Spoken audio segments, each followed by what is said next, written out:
안녕하세요, 여러분. 오늘 우리는 인공지능 기술이 교육 현장에 본격적으로 도입되면서 반드시 알아야 할 법적 기준에 대해 이야기해 보려고 합니다. 화면 중앙의 타이틀처럼 이번 발표의 주제는 AI 기본법 기반 교육 현장 적용 가이드입니다. 상단 아이콘을 보시면 파랑색 방패와 초록색 책이 겹쳐져 있습니다.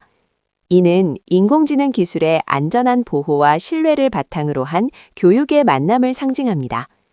특히 주목해야 할 점은 2026년 1월 22일부터 시행되는 인공지능 발전과 신뢰 기반 조성 등에 관한 기본법입니다. 일명 AI 기본법이라 불리는 이 법안이 우리 교육 현장에 어떤 변화를 가져올지 미리 준비하는 것이 매우 중요합니다. 이 자료는 단순한 법령 분석에 그치지 않고 초중고 선생님들이 교실에서 바로 활용할 수 있는 실무 지침과 실천 매뉴얼을 담고 있습니다. AI 기술을 어떻게 윤리적으로 사용하고 학습자들의 데이터를 어떻게 보호할 것인지에 대한 구체적인 가이드를 지금부터 함께 살펴보도록 하겠습니다. 여러분, 요즘 교육 현장에서 인공지능을 활용하는 것은 거스를 수 없는 흐름이 되었습니다. 하지만 동시에 이 기술을 정말 마음 놓고 써도 되는 걸까 하는 의문도 한 번쯤 가져보셨을 겁니다. 이번 슬라이드에서는 왜 지금 우리에게 AI 기본법이 필요한지 교육 현장의 패러다임 변화를 중심으로 살펴보겠습니다. 화면 왼쪽의 비포 단계를 먼저 보실까요? 지금까지는 명확한 가이드라인이 없는 규제의 공백 상태였습니다. 그러다 보니 교사와 학생 모두 막연한 불안감을 느꼈고 혁신적인 도구가 있어도 이거 정말 써도 되나요? 라며 주저할 수밖에 없었습니다. 하지만 2026년 1월 22일부터 시행될 AI 기본법은 이 흐름을 완전히 바꾸어 놓을 것입니다. 화면 오른쪽의 애프터 모습처럼 이제 질문은 어떻게 하면 더 안전하고 효과적으로 쓸 수 있을까로 변화합니다. 즉, AI 기본법은 교육 활동을 제약하는 것이 아니라 법적 테두리 안에서 여러분의 학습과 활동을 안전하게 보장해주는 든든한 보호막이 되어주는 것이죠. 교사들은 이제 법적 보호 아래 에듀테크를 적극적으로 활용하고 명확한 기준에 따라 학생들을 지도할 수 있게 됩니다. 결국 AI 기본법은 단순한 규제가 아니라 우리 교육의 혁신이 안전하게 뿌리내릴 수 있도록 돕는 법적 지지대라고 이해하시면 좋겠습니다. 여러분이 맞이할 미래의 강의실은 이 법적 토대 위에서 더욱 창의적이고 안전한 공간이 될 것입니다. 다음으로 살펴볼 내용은 AI 기본법의 핵심 요약입니다. 이 법안의 가장 중요한 지향점은 바로 지능과 신뢰의 균형입니다. 화면의 저울 이미지가 보여주듯 혁신을 위한 지능과 안전을 위한 신뢰라는 두 가치가 어느 한쪽으로 치우치지 않게 조율하는 것이 핵심입니다. 이를 위해 첫 번째로 선허용 후 규제 원칙을 적용합니다. 인공지능 산업의 빠른 발전을 위해 우선 기술 사용을 폭넓게 허용하고 부작용은 사후에 해결하는 방식입니다. 이는 교육 현장에서 교사들이 에듀테크를 도입할 때 규제에 가로막혀 혁신적인 시도를 포기하지 않도록 돕는 장치가 됩니다. 두 번째는 위험 기반 규제입니다. 모든 인공지능을 일괄적으로 규제하는 대신 위험도에 따라 일반 AI와 고영향 AI로 분류하여 차등적으로 관리합니다. 이렇게 하면 기술 발전을 저해하지 않으면서도 필요한 곳에는 확실한 안전장치를 마련할 수 있습니다.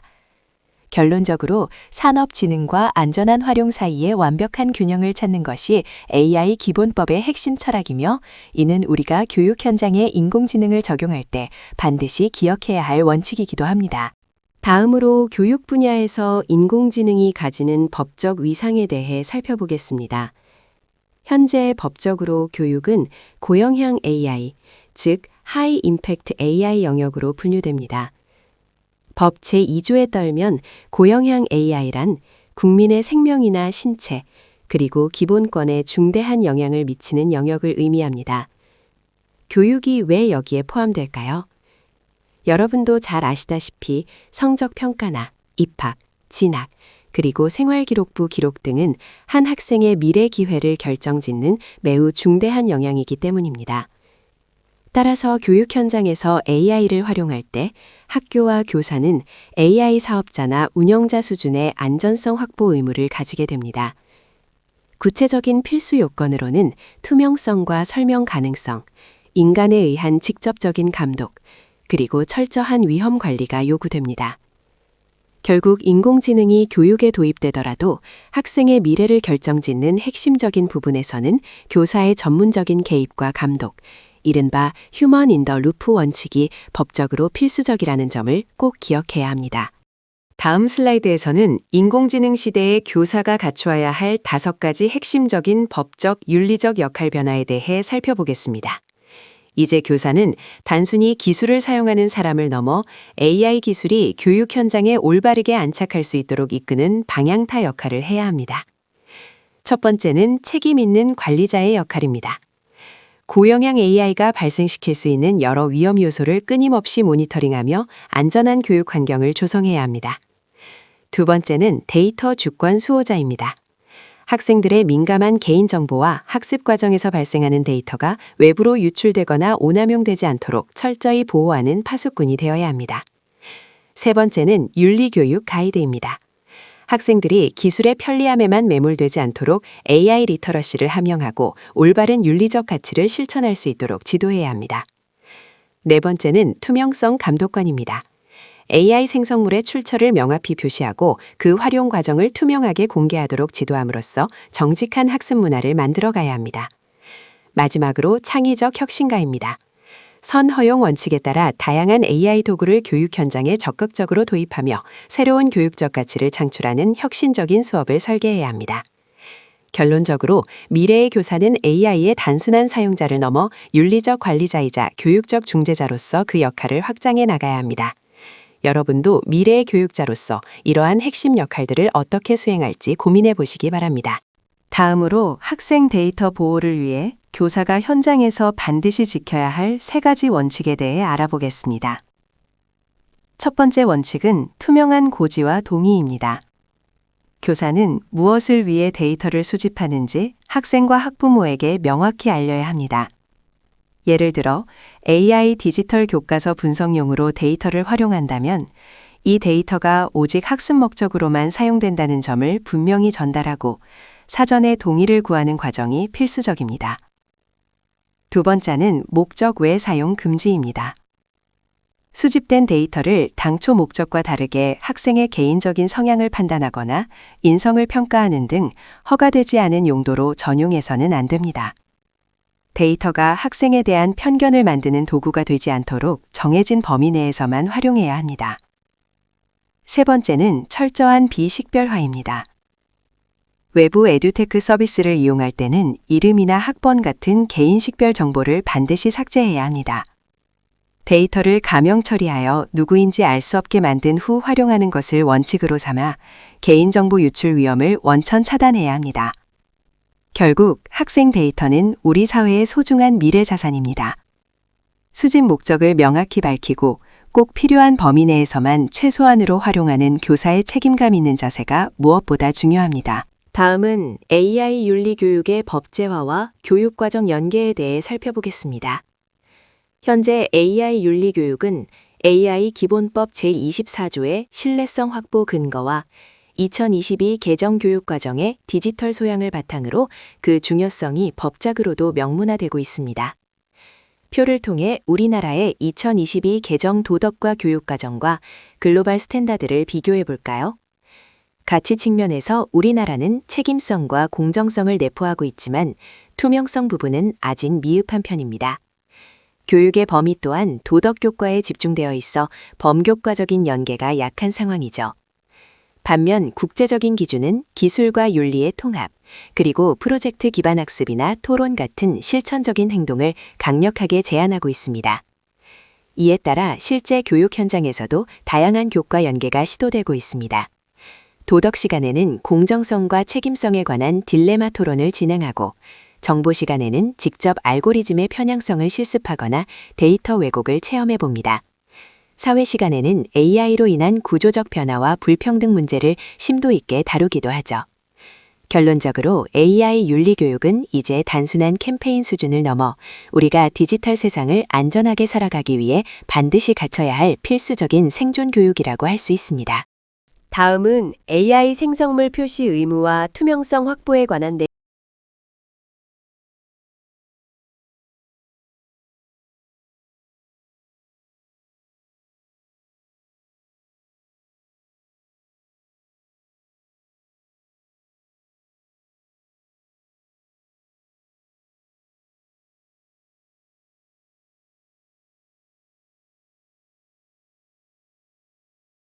내용입니다.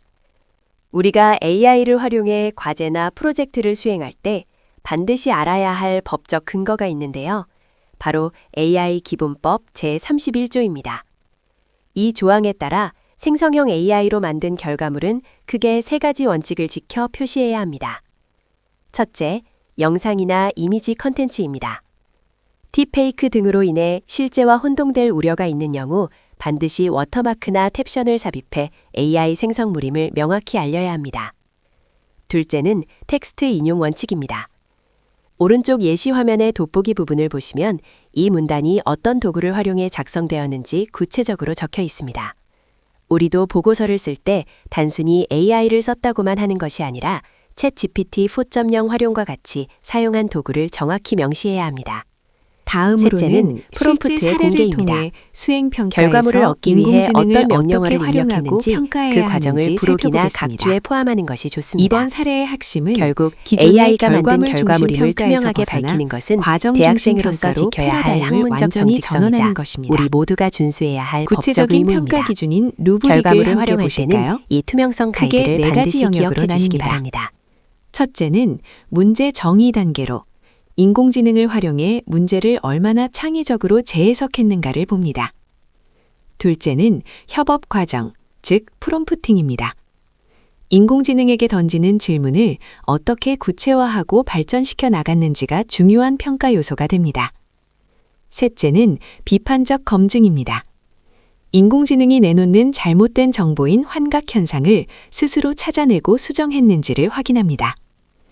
마지막으로 출처 표기와 편향성에 대한 인식을 포함한 윤리적 성찰이 이루어졌는가를 평가합니다. 오른쪽 그래프를 보시면 이러한 방향성이 더욱 명확해집니다. 최종 결과물이 차지하는 점수 비중은 매우 낮은 반면 질문을 던지고 검증하는 과정에 대한 점수 비중이 압도적으로 높게 설정되어 있습니다. 결국 대학생 여러분들이 인공지능 시대의 과제를 수행할 때 기억해야 할 점은 결과물의 완성도 그 자체보다 인공지능과 협업하는 과정에서 보여주는 질문의 수준과 비판적인 검증 능력이라는 사실입니다. 여러분도 앞으로의 학습 과정에서 이 점에 더 집중해 보시길 바랍니다. 다음으로 사례 두 번째, AI 디지털 교과서를 실제 교육 현장에서 활용할 때 반드시 기억해야 할 유의점들에 대해 살펴보겠습니다. 화면을 보시면 AIDT를 똑똑한 보조교사로 정의하고 있습니다. 여기서 핵심은 인공지능이 아무리 뛰어난 분석을 내놓더라도 결국 최종적인 판단을 내리는 주인공은 교사라는 점입니다. 구체적인 세 가지 원칙을 함께 보시죠. 첫 번째는 모니터링입니다. 대시보드에 나타나는 수치와 그래프를 맹신하기보다는 현장에서 직접 학생들을 관찰한 결과와 끊임없이 비교하며 교차 검증을 해야 합니다. 데이터 이면의 맥락을 읽어내는 것은 여전히 인간의 영역이기 때문입니다. 두 번째는 설명 의무입니다. 학생이 인공지능이 산출한 점수나 피드백에 대해 의문을 가질 때 교사는 그 결과가 도출된 논리를 명확하게 설명해 줄 수 있어야 합니다. 이는 기술에 대한 통제권과 전문성이 교사에게 있음을 보여주는 중요한 대목입니다. 마지막으로 디지털 격차 해소입니다. 디지털 소외계층 학생들에게는 단순히 기기를 맡기는 것이 아니라 교사의 따뜻하고 구체적인 인간적 피드백을 더 집중적으로 제공해야 합니다. 기술이 인간을 소외시키지 않도록 보완하는 역할이 필요합니다. 결론적으로 AIDT가 제공하는 데이터는 더 나은 교육을 위한 참고 자료일 뿐입니다. 그 데이터를 바탕으로 교육적 판단을 내리고 책임지는 것은 온전히 교사의 몫이라는 점을 우리 예비교사 여러분들도 꼭 기억해 주시기 바랍니다. 다음으로 교실 내 AI 오남용 문제에 대응하는 4단계 프로세스에 대해 알아보겠습니다. 먼저 가장 중요한 것은 첫 번째 단계인 사전 예방입니다. AI 활용 허용 범위를 아이디어 구상 단계로 한정할지 아니면 본문 작성까지 허용할지를 결정하고 출처 표기 원칙을 사전에 명확히 공지해야 합니다. 두 번째 단계는 감지 및 확인입니다. 제출된 과제에서 문체의 불일치를 확인하거나 도구 활용 여부에 대한 질문과 심층 면담을 통해 실제 본인의 작업물인지 검증하는 과정입니다. 세 번째는 교육적 지도 단계입니다. 만약 단순한 인용 누락이나 경미한 실수라면 무조건적인 처벌보다는 다시 작성할 기회를 주거나 AI 윤리 교육을 실시하는 등 교육적인 접근이 우선되어야 합니다.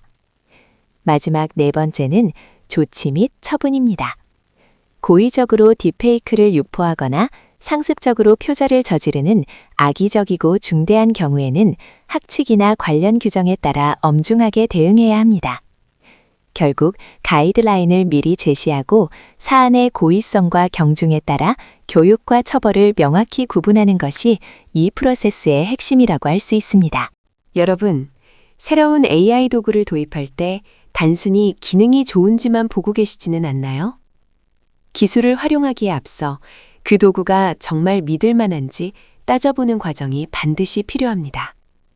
이번 슬라이드에서는 AI 도구 도입 전 반드시 확인해야 할 신뢰성 체크리스트 5가지를 요약해 보았습니다. 첫 번째는 데이터 보호입니다. 학생들의 개인정보 처리 방침이 명확하게 수립되어 있는지 이용약관을 통해 꼭 확인해야 합니다. 두 번째는 안전성으로 혹시 모를 유해 컨텐츠를 걸러주는 필터링 기능이 제대로 작동하는지 점검이 필요합니다. 세 번째, 투명성 측면에서는 해당 서비스가 AI 기반임을 명시하고 있는지, 그리고 결과물의 생성물임을 나타내는 표시 기능이 있는지를 확인해야 합니다. 네 번째는 연령 제한입니다. 사용자의 연령대에 적합하고 안전한 서비스인지 체크하는 과정이 누락되어서는 안 됩니다. 마지막 5번째는 공정성입니다. 특정 계층에 대해 편향된 답변을 제공할 위험은 없는지 살펴보아야 합니다. 새로운 도구를 우리 생활이나 학습에 들여오기 전 이 5가지 체크리스트를 통해 최소한의 안전장치를 확인하는 습관을 지녀야 합니다. 기술을 똑똑하게 쓰는 것만큼이나 안전하게 사용하는 것이 우리 대학생들에게 꼭 필요한 역량이라는 점을 기억해 주시기 바랍니다. 이번 슬라이드에서는 전공이나 관심 과목별로 인공지능을 어떻게 구체적으로 활용하고 탐구할 수 있을지 그 아이디어를 살펴보겠습니다. 먼저 과학 분야에서는 설명 가능한 AI, 즉 XAI를 적극적으로 활용해 보시기 바랍니다. AI에게 단순히 정답을 묻는 데서 그치지 않고 체인 오브 소트 기법을 통해 왜 그런 결론에 도달했는지 그 논리적인 과정을 물어보는 것입니다. 그리고 그 논리가 실제 실험 결과와 일치하는지를 직접 검증해 나가는 과정은 매우 훌륭한 과학적 탐구 모델이 될 수 있습니다. 다음으로 사회과학 분야에서는 AI의 편향성 탐구에 집중해 볼 수 있습니다. 인공지능이 학습한 데이터는 결코 중립적이지 않습니다. 특정한 역사적 사건이나 사회적 쟁점에 대해 AI가 내놓는 답변 속에 숨겨진 데이터의 편향이나 특정 관점을 비판적으로 분석해 본다면 우리 사회의 단면을 깊이 있게 이해하는 좋은 기회가 될 것입니다. 마지막으로 국어나 예술 계열이라면 인간과 AI의 창의성을 비교해보는 접근을 추천합니다. AI가 생성한 초안을 밑바탕으로 삼되 그 위에 인간 고유의 섬세한 감정과 독창적인 문체를 덧입혀 작품을 완성해 나가는 것입니다. 이 협업의 과정에서 진정한 창의성이란 무엇인지 고찰해 볼 수 있습니다. 결국 핵심은 AI를 단순한 도구로만 쓰는 것이 아니라 각 과목의 특성에 맞춰 AI의 설명 가능성과 편향성 그 자체를 심층적인 탐구 소재로 활용하는 데 있습니다. 여러분의 학술적 고민을 넓히는 데 이 아이디어들이 도움이 되기를 바랍니다. 여러분, AI 교육이 중요하다고는 하지만 막상 교실 현장에서 무엇부터 시작해야 할지 막막하게 느껴질 때가 많으시죠. 그래서 이번 슬라이드에서는 예비교사인 여러분이 현장에 나갔을 때 내일 바로 실행에 옮길 수 있는 실무적인 체크리스트를 정리해 보았습니다. 첫 번째는 강의 계획서 업데이트입니다. 거창한 수정이 아니라 AI 활용 원칙을 딱 한 줄만 추가해 보는 겁니다.